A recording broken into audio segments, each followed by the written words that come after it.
வணக்கம். கடந்த புதன்கிழமை ஆரம்பிச்ச ஆர்பிஐயோட மீட்டிங் அனௌன்ஸ்மெண்ட் இந்த 3 நாள் நடந்த இந்த மீட்டிங்ல என்ன முடிவு எடுத்திருக்கிறோம் அப்படின்றத இன்னைக்கு காலையில 10 மணிக்கு மார்க்கெட் ஹவர்ஸ்ல அனௌன்ஸ்மெண்ட் வந்தது. வழக்கமான ஒரு ஆர்பிஐ மீட்டிங் இந்த அனௌன்ஸ்மெண்ட்ல இல்லை அப்படின்னே சொல்லலாம். ஏன் அப்படின்னா ருபி வரலாறு காணாத லோ. க்ரூட் ஆயில் முக்கியமாக அமெரிக்காவோட க்ரூட் $93 மேலே ரீட்டைன் ஆகிறது. இன்ஃப்ளேஷன் இன்க்ரீஸ் ஆகுமோன்ற பேனிக், எஃப்ஐஎஸ் பணத்தை வெளியில் எடுத்துகிட்டு இருக்கிறாங்க. இந்த மாதிரி ஒரு கிரிட்டிக்கலான சுச்சுவேஷனில் வந்திருக்கிற ஆர்பிஐ மீட்டிங் வழக்கமான ஒரு மீட்டிங்காக இல்லாமல் நிறைய அனௌன்ஸ்மெண்ட் கொடுத்துருக்குறாங்க. இதுதான் இன்னைக்கு மார்க்கெட்டை ட்ரைவ் பண்ணியிருக்கு. ஸோ இன்னைக்கு மார்க்கெட்டில் நடந்த சுவாரஸ்யமான ஒரு சில விஷயத்தோட போஸ்ட் மார்க்கெட் அப்டேட். நான் Narayanan, Chennai trading academy. Subscribe பண்ணி வாட்ச் பண்ணுங்கள்.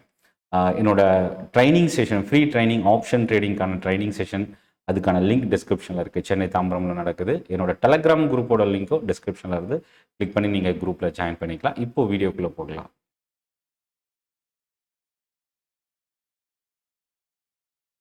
ஆர்பிஐ மீட்டிங்கில் நிறைய அனௌன்ஸ்மெண்ட் வந்திருக்கு. அதில் மார்க்கெட் ரிலேட்டடாக ஒரு சில பாசிட்டிவ் அண்ட் நெகட்டிவ் அனௌன்ஸ்மெண்ட் என்னென்ன அப்படின்றத பார்க்கலாம். ரெப்போ ரேட்டில் எந்த சேஞ்சஸும் இல்லை. ஜிடிபி க்ரோத் ரேட் வந்து எஸ்டிமேட் எதிர்பார்த்தது குறைச்சிருக்கிறாங்க. ஆனால் எஃப்ஐஎஸ்க்கு டேக்ஸ் ரிலீஃப் கொடுத்துருக்குறாங்க.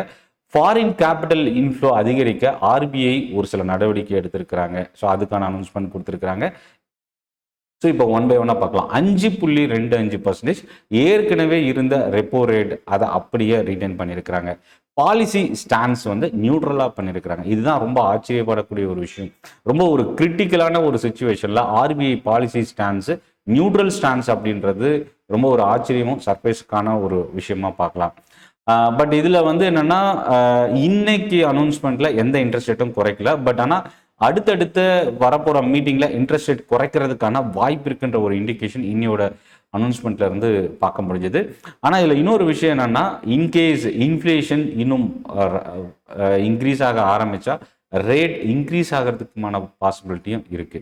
ஸோ இப்போ இன்ஃப்ளேஷனுக்கான அனௌன்ஸ்மெண்ட் இந்த ஆர்பிஐ மீட்டிங்ல என்ன கொடுத்துருக்குறாங்க அப்படின்னா, இதுக்கு முன்னாடி 4.6 ப்ரொஜெக்ஷன் இருந்தது 2027 ஃபினான்ஷியல் இயர். அதாவது இப்போ 26 ஏப்ரல்ல இருந்து அடுத்த 27 மார்ச் வரைக்குமான இந்த என்டையர் ஃபினான்ஷியல் இயருக்கான இன்ஃப்ளேஷன் ஃபோர்காஸ்டிங் 4.6 இருந்தது. ஆனால் இப்போ அது 5.1 ரைஸ் பண்ணியிருக்கிறாங்க. இது ஒரு நெகட்டிவ். இதை வந்து 4 குவார்ட்டருக்கும் ஸ்பிட் பண்ணியிருக்கிறாங்க. Q1ல 4.2, Q2ல 5.1, Q3ல 5.9, Q4ல 5.2. அதாவது தொடர்ந்து இன்ஃப்ளேஷன் இன்க்ரீஸ் ஆகுன்ற இண்டிகேஷன் ஒரு நெகட்டிவ். அது அடுத்தது இதுக்கு காரணம் என்ன அப்படின்னா, ருப்பியோட ஃபால் ஒரு பக்கம், க்ரூட் ஆயில் ப்ரைஸ் இன்க்ரீஸ் ஆகிறது, குளோபல் அன்சர்டனிட்டி, இதெல்லாமே காரணமாக கொடுத்துருக்குறாங்க. க்ரோத் எஸ்டிமேட் 6.9% இருந்து 6.6 குறையும் கொடுத்துருக்கிறது ஒரு நெகட்டிவ். ஸோ அப்போ இன்ஃப்ளேஷன் இன்க்ரீஸ் ஆகிறது நெகட்டிவ், க்ரோத் எஸ்டிமேட் வந்து குறைச்சிருக்கிறதும் ஒரு நெகட்டிவாக பார்க்கலாம். அடுத்தது பிக் பூஸ்ட் யாருக்கு அப்படின்னா, இதுதான் ஒரு பாசிட்டிவ் சர்ப்ரைஸ் அப்படின்னு சொல்லலாம். அதில் ஃபர்ஸ்ட் விஷயம் எஃப்ஏஆர் எக்ஸ்பான்ஷன். கவர்மெண்ட் செக்யூரிட்டிஸில் ஃபாரின் இன்வெஸ்டர்ஸ் வந்து இன்வெஸ்ட் பண்ணலாம். இது வந்து 15 இயர் பாண்ட், 30 இயர்ஸ், 40 இயர்ஸ். இது வந்து பார்த்தீங்கன்னா பெரிய அளவுக்கு ஃபண்ட் இன்ஃபியூஸ் ஆகிறதுக்கான ஒரு அனௌன்ஸ்மெண்ட் கொடுத்துருக்காங்க. அது மட்டும் இல்லை, பிஎஸ்யூ பேங்க்ஸ். ரெண்டாவது விஷயம்னா எஃப்சிஎன்ஆர் டெபாசிட் இன்க்ரீஸ் பண்ணியிருக்கிறது. 3லேருந்து 5 வருஷம் டெபாசிட் எஃப்சிஎன்ஆர் மூலயமா வருது அப்படின்னா அதை எட்ஜிங் காஸ்ட்டாக ஆர்பிஐ அக்செப்ட் பண்ணும் அப்படின்னு கொடுத்துருக்கிறது. ஃபாரெக்ஸ் ஸ்வாப் ஃபெசிலிட்டி, இது அதாவது சிபிஎஸ்சி கம்பெனிஸ், கவர்மெண்ட் பொதுத்துறை நிறுவனங்கள் வெளிநாட்டில் இருந்து கடன் வாங்கினா அதை ஹெட்ஜிங் காஸ்ட்டில் ஆர்பிஐ வந்து சப்போர்ட் பண்ணும் அப்படின்றதையும் கொடுத்துருக்குறாங்க. இதனால் ஓவர்சீஸ் பாரோயிங் காஸ்ட் குறையிறதுக்கான சான்சஸ் இருக்குது. இதில் ரொம்ப முக்கியமான அனௌன்ஸ்மெண்ட் அப்படின்னா, எஃப்ஐஎஸ் வச்சிருக்கிற கவர்மெண்ட் செக்யூரிட்டிஸ்க்கான interest income, capital gain, tax exemption கிடைக்கும் அப்படின்னு கொடுத்துருக்கிறது. ஸோ இது ஒரு மேஜர் பாசிட்டிவ் அப்படின்னு சொல்லலாம். இது தாண்டி நிறைய ரிலாக்ஸேஷன்ஸ் கொடுத்துருக்குறாங்க டெட் மார்க்கெட்டில். ருப்பி இதுதான் ரொம்ப ஒரு கிளியரான விஷனரி அப்படின்னு கூட சொல்லலாம். ஏன் அப்படின்னா, இந்த பாலிசி அனௌன்ஸ்மெண்ட், எஃப்ஐஎஸ் கொடுத்துருக்கிற பெனிஃபிட்ஸ், பாண்ட் மார்க்கெட்டுக்கான அனௌன்ஸ்மெண்ட், பிஎஸ்யூ பேங்க்ஸு, சிபிஎஸ்சி கம்பெனிஸ்க்கு கொடுத்துருக்கிற இந்த அனௌன்ஸ்மெண்ட் வந்து பார்த்தீங்கன்னா ருப்பி ரெக்கவரஸ், ஒரு ஸ்ட்ராங்கான ரெக்கவரி, கிட்டத்தட்ட 70 பைசைக்கு மேலே, அதாவது நியர்லி 0.7-0.8% ஒரே நாளில் ரெக்கவர் ஆகிறதுக்கு ஹெல்ப் பண்ணியிருக்கு. இந்த ருப்பியோட ரெக்கவரி தான் மார்க்கெட் சஸ்டெயின் ஆகிறதுக்கு ஒரு ரீசனாக பார்க்கலாம். அடுத்தது இன்சூரன்ஸ் செக்டாருக்கான ஜென்ரல் இன்சூரன்ஸ் டேட்டா இன்னைக்கு வந்தது. ப்ரீமியம் வந்து பார்த்தீங்கன்னா லிஸ்டட் இன்சூரன்ஸ் கம்பெனிஸில் 11.6% ப்ரீமியம் growth. இண்டஸ்ட்ரி growth வந்து பார்த்தீங்கன்னா 6% கொடுத்துருக்காங்க. இதில் ஐசிசிஎல் லம்பார்ட் அவுட் பர்ஃபார்மிங் செஞ்சிருக்கு அப்படின்னு கொடுத்துருக்காங்க. கோ டிஜிட் 1%, நிவபூபா 30%, ஸ்டார் ஹெல்த் 19% க்ரோ ஆயிருக்கு அப்படின்றத கொடுத்துருக்காங்க. டாடா குரூப்போட ரொம்ப ஒரு முக்கியமான அனௌன்ஸ்மெண்ட். ஜூன் 8ஆம் தேதி மீட்டிங் நடக்குது. மும்பை சேரிட்டி கமிஷனருக்கு ஒரு புகார் கொடுத்துருக்காங்க டாடா குரூப்புக்கு அகேன்ஸ்ட். ஸோ இது வந்து ரொம்ப ஒரு இம்பார்ட்டன்ட் கீ ஃபேக்டராக பார்க்கலாம் டாடா குரூப் ஸ்டாக்ஸுக்கு. Tata steel fire incident UK பிளான்ட்ல நடந்திருக்கிறது.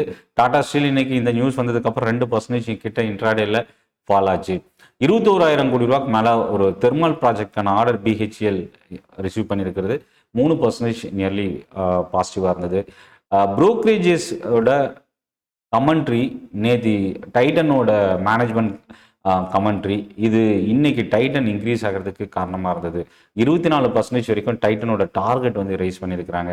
யூஎஸ்எஃப்டியோட அப்ரூவல் ரிசீவ் பண்ணியிருக்கிற லூபின் இன்ட்ராடேல 2% மேலே இன்க்ரீஸ் ஆச்சு. அதே போல் அலம்பிக் ஃபார்மா யூஎஸ்எஃப்டியோட அப்ரூவல் ரிசீவ் பண்ணியிருக்கிறது. இதில் மாருதி சுசுகி அவங்களோட 150 crore இன்வெஸ்ட்மெண்ட் அனௌன்ஸ்மெண்ட் கொடுத்துருக்காங்க. டாடா மோட்டார்ஸ் 2030க்குள்ள 12 லட்சம் பேசஞ்சர் வெஹிக்கிள் சேல்ஸ், அதாவது 20% மார்க்கெட் ஷேர் இன்க்ரீஸ் ஆகிறதுக்கான டார்கெட் செட் பண்ணியிருக்கிறது. மாருதி அண்ட் டாடா மோட்டார்ஸ் நம்ம வாட்ச் பண்ணலாம். ரொம்ப முக்கியமான கவர்மெண்ட் ஸ்டேக் சேல் ஒரு நியூஸ் வந்திருக்கு. இந்துஸ்தான் ஜிங்க்ல நியர்லி 2% ஸ்டேக் சேல், அதாவது கிட்டத்தட்ட இது வந்து பார்த்தீங்கன்னா ஒரு 5,000 கோடி ரூபாய்க்கான அளவுக்கு இந்துஸ்தான் ஜிங்க் நம்ம வாட்ச் பண்ணலாம். பட் இது ஒரு நெகட்டிவ் நியூஸ்.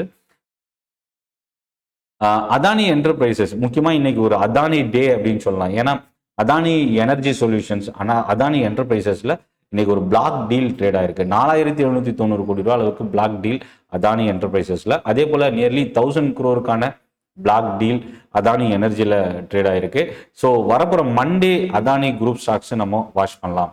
இப்போ நிஃப்டி 50க்கு வரலாம்.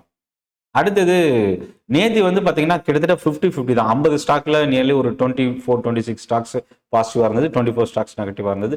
கிட்டத்தட்ட இன்னைக்குமே அதுதான் நடந்திருக்கு. 22 stock positive, 27 stock negative. Adani enterprises இன்னைக்கு டாப் கெய்னராக இருக்கு.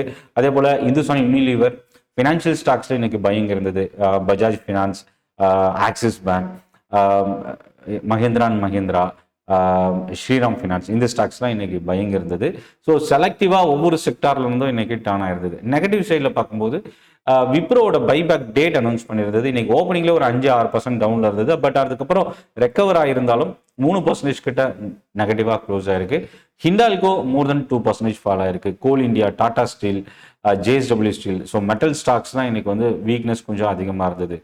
இன்னைக்கு மார்னிங்கே நான் டெலகிராம் குரூப்ல நான் ஷேர் பண்ணியிருந்தேன். மிட் அண்ட் ஸ்மால் கேப் ஸ்டாக்ஸ்ல ப்ரெஷர் இருக்கு அப்படின்றது. ஸோ இன்னைக்கு பிராட் மார்க்கெட்ல பார்த்தீங்கன்னா mid cap and small cap, micro cap கம்பெனிஸ்ல செல்லிங் ப்ரெஷர் இருந்தது. நெக்ஸ்ட் 50 இண்டெக்ஸ், பேங்க் நிஃப்டி, இந்த செக்டார்ல இன்னைக்கு ஒரு பாசிட்டிவ் பையிங் இருந்தது. நிஃப்டி 50ல வந்து ஒரு செலக்டிவான ஸ்டாக்ஸ்ல பையிங் இருந்தாலும் 0.2% நிஃப்டி நியர்லி டவுன்ல க்ளோஸ் ஆயிருக்கு.